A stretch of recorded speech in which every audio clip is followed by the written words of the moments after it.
Hello, beautiful beings. It's so funny how I will just pick up one of my decks of cards and I'll be shuffling it before I even consciously realize that I'm shuffling it. Yeah, so we'll see what comes out. I've done that a few times today. I was just talking to Moonstar and I picked up this deck and I was just shuffling and shuffling. And then I realized that I was shuffling. I was just like, ooh, oh my gosh, okay. And the Lover's card came out. So in my last video, I know we talk about a lot in my videos, but one thing specifically was that my car was making a noise in the front on the right. And my intuition was telling me that it was a strut. The Emperor, masculine influence and power. That is super cool. Look at that, Moonstar. That really matches what we're both feeling intuitively about what's coming into my life. No, what's here in my life, not what's coming.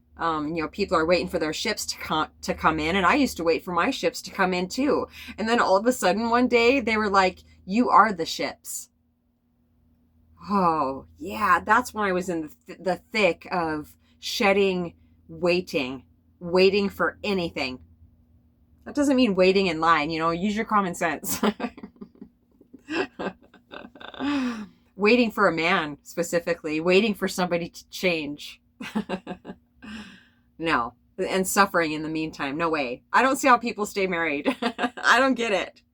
Well, if it's the right one, they're saying, then I could see, but I haven't been with the right one yet. I've been with a lot of life lessons, but I haven't been with the one. I thought I was with the one that I would, just go to the ends of the earth for. And I did. Yeah. Okay. So I did. Any relationship I've been in, I have treated him like he's the one, and, just gave it all I got. But I don't have to. Yeah. They're saying, yeah, you gave it all you got because you were overextending. Yeah, now I can be in a relationship, that's what I have attracted, without overextending at all. This man is coming to me. I don't need to go on any dating websites, nothing.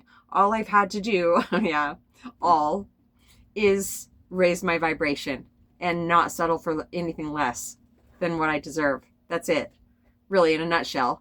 I'm not saying that has been easy. I've had a lot of unconditioning to do, because I've been overextending my whole life. I mean, haven't we, most of us, been conditioned to overextend in some way, shape, or form? And I feel very, very strongly that when I say feminine, like females, if you have a masculine physical form, but you feel like a divine feminine, then this includes you also. I feel like we have been conditioned to overextend so other people can get what they think they want from us. But we're not doing that anymore. No, I high-fived with a woman the other day, a much younger woman. I can't believe how much divine knowledge and wisdom the younger generations have brought onto planet Earth.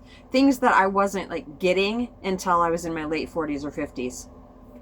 So we were having a spontaneous satsang, and spontaneous satsang is different than just a regular surface type of conversation, because we go deep right away in satsang about what matters most in the world, in our lives, what's going on in our lives. And I was telling her that recently somebody that I learned a huge lesson with recently came back into the vicinity. He started coming in intuitively for several days, like 4 or 5 days before I actually saw him. I haven't seen him all winter. And so there's always such beautiful validation for, wow, yeah, I was hearing that loud and clear. I was seeing that loud and clear. And it's kind of like a little bit of a warning for me also, because some of my intuitive readers, channelers that I listen to, they started warning me about somebody. And then once he actually, I was here physically in my vicinity, then the readings really changed into just full on warnings. And Ocean, I used to send her some of those, and she was blown away by how specific it was and how many were all of a sudden warning me. Yeah, it's beautiful. I love those because, somebody not very long ago a few months ago, I was mentioning how beautiful I feel like it is that I can get a warning, like a heads up, be more aware. And immediately she was against it. Like, she immediately went to her head, and she literally like got angry. Did I say literally a whole bunch of times just now? I'm sorry. Got angry, and no, I would not like that at all. And I said, well, obviously by your reaction, you're seeing it much differently than I am, because the way I see it, it brings me nothing but relief. And that just deflated her. That ego, that judgment, immediate judgment that came out with the anger like that. And she stopped, and I said, yeah. And I told her from the perspective that I was seeing it, I said, it's just a heads up. It's not like warning. And so then I'm scared and worried. And so then I'm manifesting something. No, it's not like that. It's be more aware. Danger, danger. There's a predator in your midst. So, yeah, I just want the ancients to really streamline this. It was definitely a pop quiz. I'm already saying was because there's nothing happening. It's me completely 100% avoiding any type of contact with this person. That's all I have to do. If you have this heart where you want to help everybody, that may feel like it's going against who we are. Our natural, it's in our DNA to want to help people feel better, to want to help them. But there are some people that, no, it's too dangerous for us, because that person, and why is it dangerous? Because that person doesn't really want help. Even if they're saying they want help, we are not qualified to help everybody. So how do we know the difference? The ancients ask me questions. They want me to expound on certain things. How do we know if we can help somebody or not? Because we don't feel absolutely depleted and crazy and crying, and we're not arguing with that person. We're not going in circles. We're not constantly being brought up into our head. Satsang it can feel, I was holding satsang with somebody a couple days ago, and they were so emotionally charged that I had to stand like 6 to 8 feet away from them. And at one point I had to, okay, wait, all right, just 1 second. Just 1 second. Oh, I'm so sorry. No. It's not your fault that I am empathic, that I can feel what you're feeling. I just need just 1 second. I'm struggling a bit with staying present and not taking on what this person was feeling.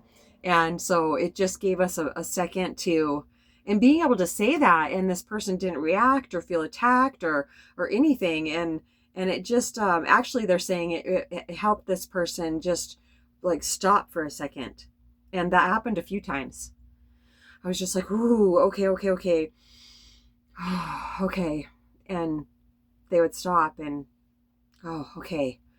It was good. It was so beautiful. And by the time we were done, wow, the difference is quite amazing. And it can crop up later. Absolutely. It's helping this person. We're guides. We're helping people weather storms that they are walking through. They're showing me, we're holding you by the hand, we're walking in front of you, and we have the brightest headlamp. It's so bright that you can see everything. You can, even though it's right here. Just lights everything up. It's because I'm like, well, how can it reach even behind them like that, behind me, so it lights their path up too? And they're saying it's a divine light. It can do anything. Yeah. They also just showed me our light lighting other people's, lights, candles that seem to be dimming. That's why it can be pretty tricky with when I have felt like we're just going to talk about men right now, the men of humanity, when I feel like I have really connected with a man, but yeah, but that about sums it up, doesn't it?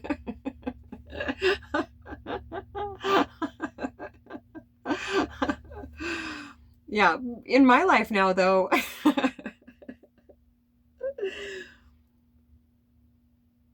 like with the man that recently was just in my energetic experience, that's it. I knew a few summers ago because I knew right away before I had even spoke any words to him that he wasn't good for my life, that he would not be good for my life. That's a sharp gift of discernment because my intuition was screaming it at me. He's a bad boy. Oh, I was so drawn to him. He was so attractive. I've never have, yes, I have. Yeah. Yeah. He was one of the most attractive men. And I know that sounds very shallow, but we are having this human experience and our chemistry, and it was like equal attraction. And it was just, I mean, it fed my ego identity like no other because he was so much younger than me. Legal age, of course. He was 28. Well, he's 30 now. So it was a couple summers ago. Yeah. And I knew, like, logically, I knew I shouldn't be going there. I knew it. I hadn't had sex with anybody for 7 years and 3 months. It was like around 7 years when I met this person. And well, not quite 7 years because it took like 4 months to actually, do that. But but I do know that the day that we actually did it was 7 years and 3 months to the day that I had been abstinent. And I was just like, wow. And at first, of course, I thought, wow, this is what a prize I've gotten for waiting for so long. No, it was a huge price to pay, but it was a life lesson. I looked back and I was just like, well, how come I literally didn't feel like I could stop myself because it was a lesson I needed to go through. Yeah, I needed to get my ass kicked so bad that now, knowing that this person is going to wisdom of experience. Oh my gosh, that just startled me so much. Because it took me a second to realize that it was going along exactly with what I'm talking about right now. So amazing. Wow. I've been shuffling this whole time, not even aware of it. Yeah, so several days ago, like a few days ago now, when I was walking Doozer, I was coming back through this really large space in the fence that somebody made for us. You don't have to duck or anything. We just walk through.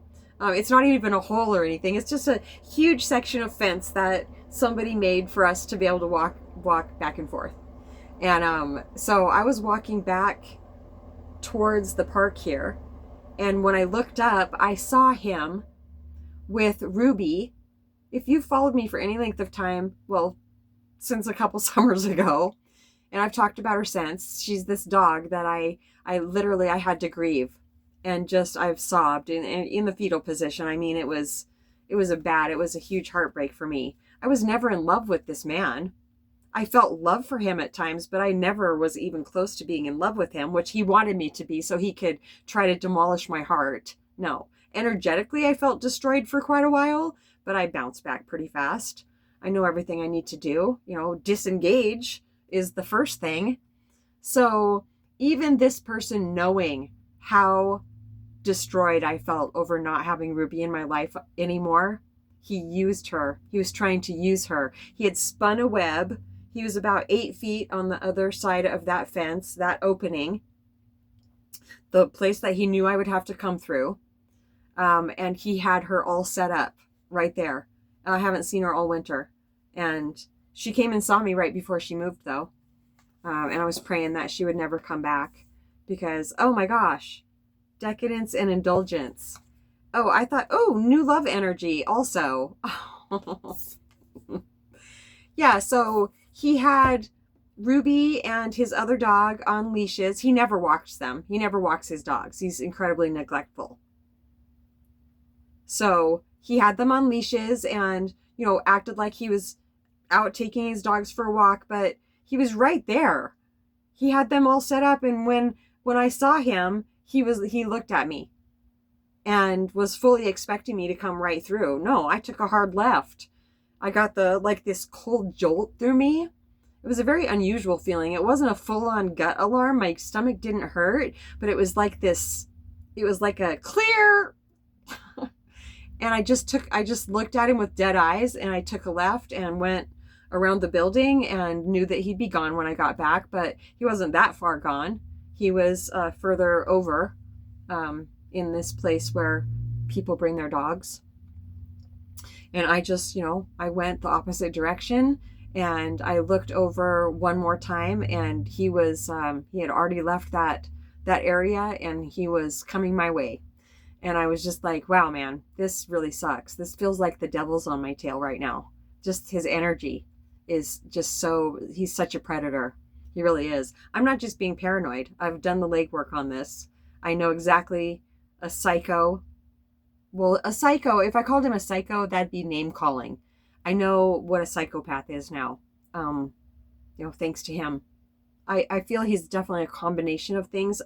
Suffers from psychopathy. I don't feel he suffers, actually. Everybody around him does really suffer.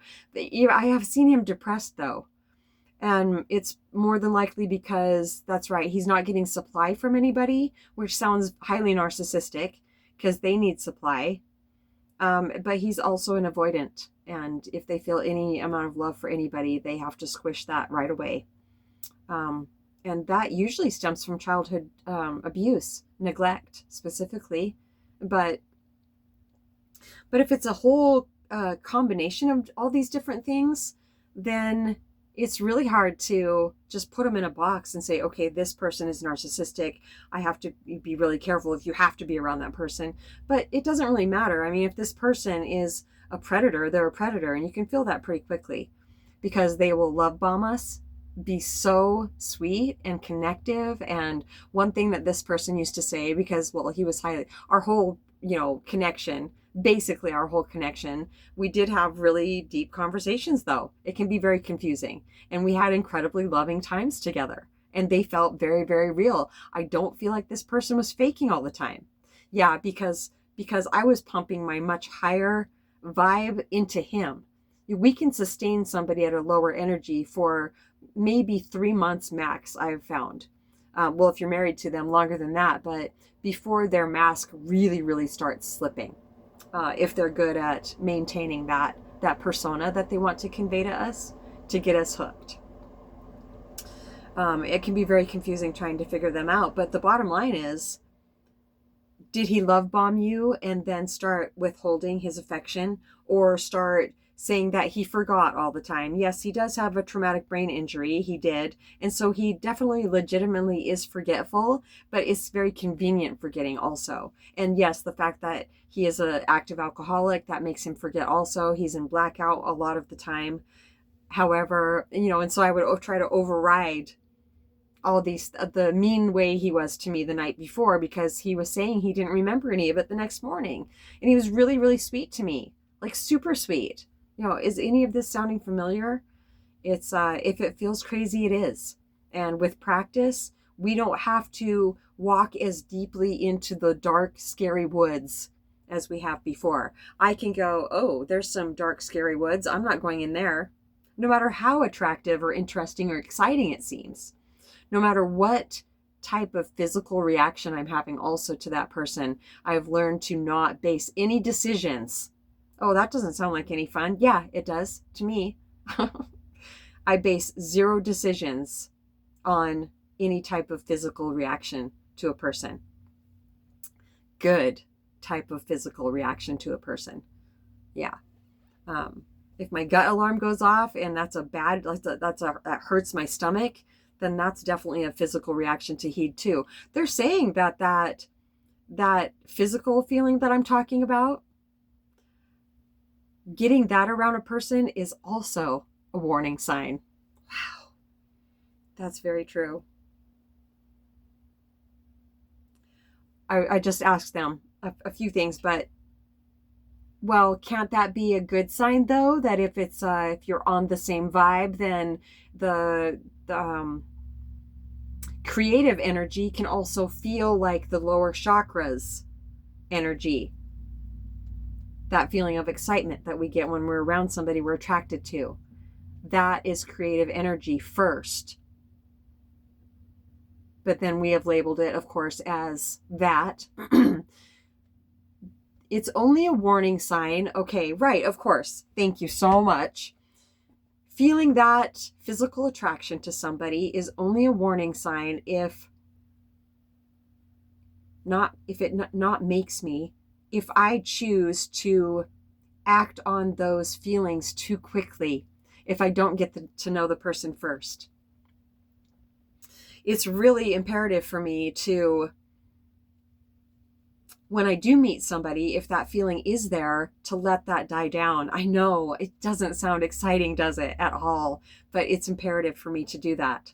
And how am I going to know if I do that way too soon, even soon, really? If I do that too soon with somebody, then the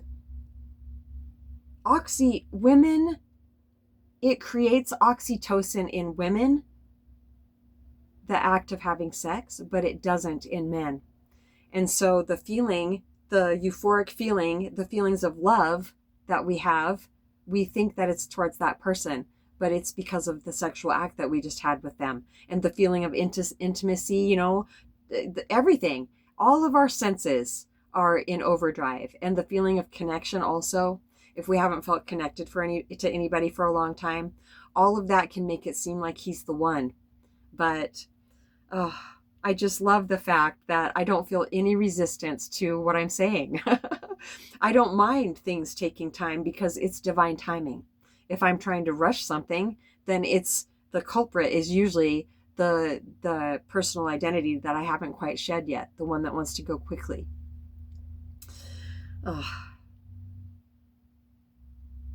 It's wonderful, really is. Because whoever's coming in for me, whoever is here for me, the emperor, he's not going to be in a rush either. Yeah. I think I know who it is. I really do. And I always felt like it was a much younger man, a much younger divine partner coming in for me. But that has shifted recently to somebody quite a bit older than myself, in physical form anyway. But this person and I, we just laugh and laugh and laugh. And I've known him for a very long time.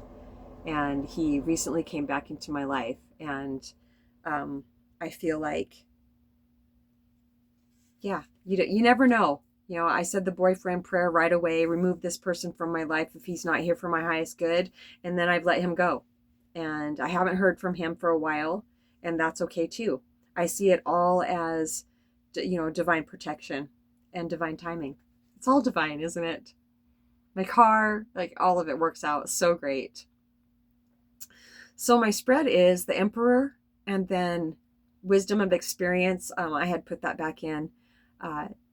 Decadence and Indulgence. That's the Seven of Cups. And then New Love Energy, the Magician, Intuition, and Taking Chances. Oh, this one actually came out before the Magician. It's issues of control, freedom, and bondage. And I feel that this is for, that's for my divine partner.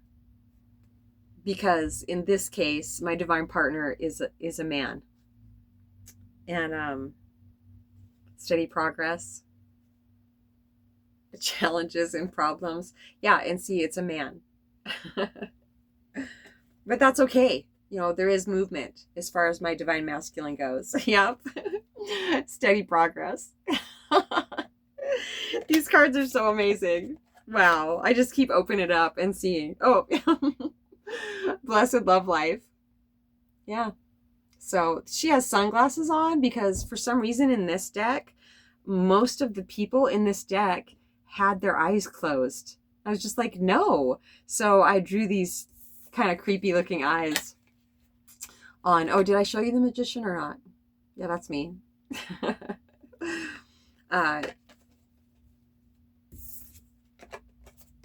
their eyes were closed. I was just like, no way, man. Their eyes are open. My eyes are open. And so I had to draw sunglasses on some of them because the eyes I drew on them were really creepy. Oh, I'm hungry. Okay. All right. That's it for now. I felt really shaky for a second. Haven't had caffeine. All right. Is that it? That's it. This was Song with Mama G and the Ancients. We love you so much.